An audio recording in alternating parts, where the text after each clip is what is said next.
Hello guys, welcome back to my channel. अगर आप लोगों को ये बंगाली लुक सीखना है तो इस वीडियो के एंड तक प्लीज़ बने रहिए। So let's start with the eye makeup. तो हमने सबसे पहले आईज पे कंसीलर लगाया है लाइट शेड का, उसको पाउडर लॉक किया है एंड देन एक लाइट ब्राउन कलर का शेड लिया है और उसको हमने आईज की अपर लिड पे मर्ज किया है। उसके बाद हमने कोई सा भी पर्पल कलर का आई शेडो लिया है और उसको हमने अच्छे से एक प्रिसाइज्ड ब्रश से मर्ज किया है। गाइस, मैं ना आप लोगों से नाराज़ हूँ एक बात से। मैंने अपने फर्स्ट वीडियो में अपने पेज का नाम यारा यारा बताया है एंड दैट्स नॉट यारा, दैट्स राया। और मुझे किसी ने भी, लिटरली किसी ने भी कमेंट में या किसी ने भी मुझे नहीं बताया कि मैंने गलत बोल दिया है। दैट मीन्स आप लोगों में से कोई भी मेरी वीडियोस नहीं देख रहा है ना? एम आई राइट?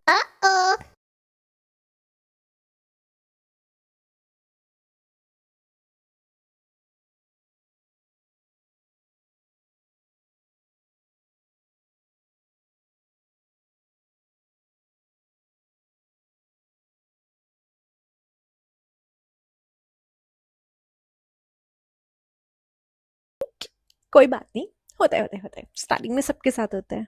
वो तो मेरी कांस्टेंट व्यूअर मेरी मम्मा, उन्होंने मुझे बताया कि मैंने गलत बोल दिया है। Okay, let's back to the makeup. अब हमने पर्पल और ब्राउन आई शेडो को अच्छे से मर्ज कर दिया है एंड देन स्पॉटलाइट क्रिएट करने के लिए हमने on the centre of the eyelid एक अच्छा सा शार्प कट क्रीज क्रिएट किया है एंड देन उसको भी पाउडर लॉक किया है। अगर आप लोगों को कट क्रीज का अलग से ट्यूटोरियल चाहिए तो आप लोग मुझे कमेंट में ज़रूर बताइएगा, बिकॉज मैं तो आई ही आप लोगों की सेवा के लिए हूँ। उसके बाद हमें कंसील्ड एरिया पर पहले एक लाइट पर्पल शिमर लेना है, उसको ब्रश से लगाना है एंड देन थोड़ा सा डार्कर शेड लेना है, उसको हमें लगाना है उस एरिया पे।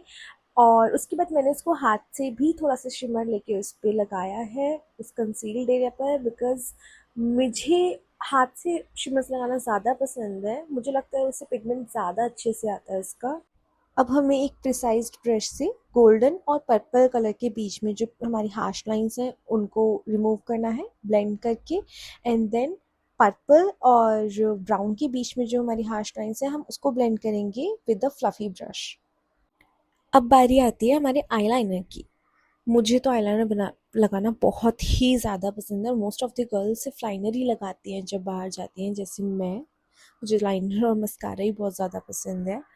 तो हाँ, वैसे तो लाइनर के लिए अलग ब्रश आता है but I like to use this brush for my sharp liner. अगर मुझे नॉर्मल लगाना होता है तो मैं उस आईलाइनर वाले ब्रश से ही लगा देती हूँ, बट अभी मैं ये ब्रश यूज़ कर रही हूँ। इससे हम अच्छा सा विंग क्रिएट करेंगे।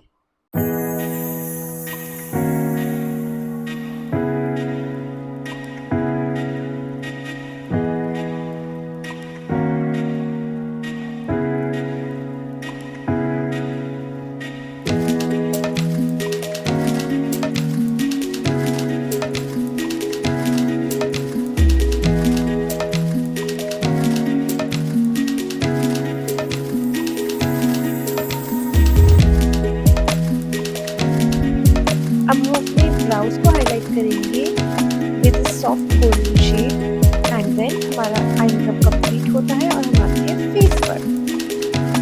हम फेस का सीकेम पहले ही कर चुके थे, इसलिए अब मैं डायरेक्ट प्राइमर लगा रही हूँ एंड देन उसके बाद मैं एक डार्कर शेड का कंसीलर लगाऊंगी जहाँ जहाँ भी मेरे फेस पे मुझे प्रॉब्लम्स दिख रही हैं वहाँ पर।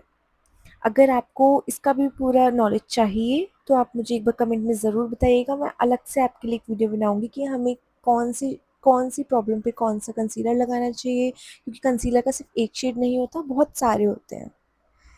नाउ अब हम जहाँ जहाँ हमने कंसीलर लगाया है वहाँ पे एक छोटे से ब्लेंडर से उसको टैप टैप करके इवन कर रहे हैं।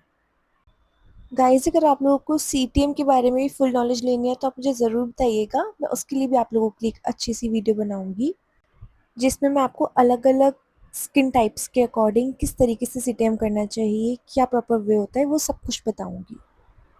अब मैं अपनी फिंगर से पूरे फेस पे फाउंडेशन लगाऊंगी एंड देन उसको ब्लेंड करूंगी with the help of a blender. वैसे फाउंडेशन लगाने के बहुत सारे वेज होते हैं बट अभी मेरा बस मन कर रहा था ऐसे लगाने का, इसलिए मैंने लगा लिया। बाकी मैं एक वीडियो में आपको अलग अलग तरीके बताऊंगी फाउंडेशन लगाने के। अब हमने अपने पूरे फेस पे हाइलाइटिंग करी है with the lighter concealer shade. जहाँ-जहाँ भी मुझे मन था, जहाँ-जहाँ मुझे अपने फेस को हाइलाइट करना था, वहाँ-वहाँ मैंने हाइलाइटर लगाया है। अब हम अपने फेस को कॉन्टूर करेंगे जहाँ-जहाँ भी नीडेड है।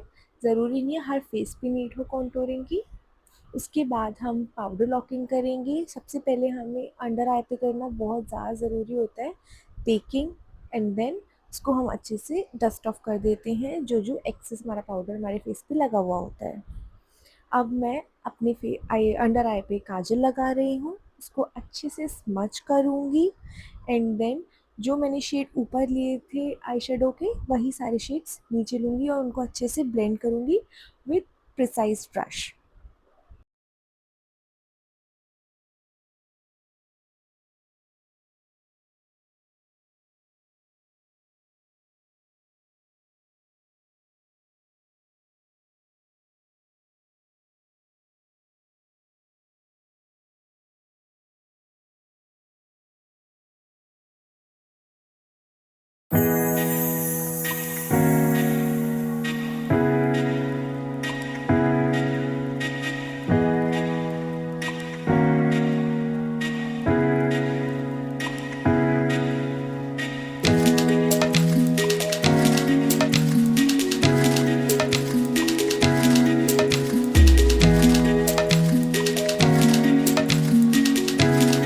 अब मैं पहले एक बड़ी मस्कारा ब्रश से अपने अपर आईलैशेस को ब्रश करूँगी, एंड देन छोटे वाले ब्रश से अपनी लोअर लैशेस को ब्रश करूँगी। आपको इम्पोर्टेंट नहीं है कि आपके पास दोनों को ब्रश होना चाहिए। अगर आपके पास नॉर्मल वाला मस्कारा ब्रश है तो आप उससे भी दोनों को ब्रश कर सकते हैं। तो मेरे पास थे इसलिए मैंने दोनों से कर लिया। अब मैं ब्लेंडर से अपने फेस पे जितनी भी क्रीसेस बन गई हैं उन सबको क्लियर करूँगी, बिकॉज़ अब मुझे अपने फेस को पाउडर लॉक करना है। पाउडर लॉक करने के लिए पहले जितनी भी लिक्विड फाउंडेशन और कंसीलर से मेरे फेस पे क्रीसेस हैं मैं उनको हटाऊँगी, क्योंकि पाउडर लॉकिंग के बाद वो सारी लॉक हो जाएँगी क्रीसेस और विज़िबल हो जाएँगी, इसीलिए मैं पहले उनको रिमूव कर रही हूँ, उसके बाद अपने फेस को पाउडर लॉक कर रही हूँ। हम अपने फेस को लिक्विड कॉन्टूर से कॉन्टूर कर चुके हैं, बट उसको और शार्प करने के लिए अब हम एक पाउडर कॉन्टूर से अपने फेस को अच्छे से कॉन्टूर कर लेंगे। बहन इतनी कॉन्टूरिंग करना कि चेहरा एकदम छुरी जैसा नुकीला हो जाए। तुम जब लोगों से मिलो ना तो लोग ज़रूर पूछे, बहन सब्जी तुम्हारे चेहरे से काटनी है या फिर छुरी से? नहीं आई ना हँसी तुम लोगों को? मुझे पता था, बहुत ही गंदे जोक मारती हूँ मैं।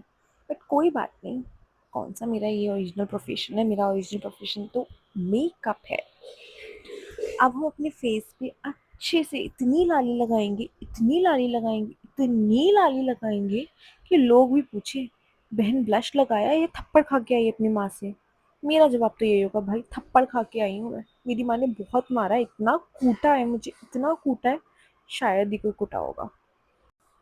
इसलिए मेरे परिवार वाले तो थप्पड़ वाली बात को ही रियल मानेंगे, ब्लश वाली बात को तो बिल्कुल भी नहीं। लो भई आ गई मेरे पति की पीछे से आवाज़। मेरा मज़ाक बनाए बिना तो वो रह ही नहीं सकते बिल्कुल। फिर मैंने सोचा छोड़ो भाई ये तो मज़ाक बनाते ही रहते हैं। मैं अपना फ़ोकस बिल्कुल ब्लश पे ही रखूँगी। एकदम से लाल हो जानी चाहिए बिल्कुल सुर्ख़ लाल। फिर मैंने अपने फेस को हाइलाइट किया है जहाँ-जहाँ मुझे अपने आप को चमकाना था, और सबसे ज़्यादा मैं चमकाती हूँ अपनी नोज़ को, क्योंकि मेरी नाक बिल्कुल तीखी है मेरी ज़ुबान की तरह, तो मुझे बहुत अच्छा लगता है उसे और एनहांस करना। हाइलाइटिंग के बाद फिर हम अपनी आईब्रोज़ को शेप करेंगे। गाइस बिलीव मी, आईब्रोज़ बहुत मेजर रोल प्ले करती हैं आपके मेकअप में। कुछ लोग इतना ध्यान नहीं देते हैं आईब्रोज़ की शेपिंग में, बट आप अपना फेस उसको शेप करे बिना और शेप करने के बाद देखिएगा तो बहुत ज़्यादा डिफरेंस दिखेगा आपको। शेप करने के बाद एक अलग ही शार्पनेस आ जाती है आपके आईज़ के मेकअप पे, वो और एनहांस हो जाता है और अच्छा लगने लगता है देखने में। तो आप इस स्टेप को बिल्कुल मिस मत करिएगा, क्योंकि काफ़ी लोग इस स्टेप को बहुत नॉर्मल और छोटा समझते हैं, but that's not small step, it's very important. इसके बाद हम लगाएंगे लिपस्टिक और फिर आप हमारा देखिएगा फाइनल लुक।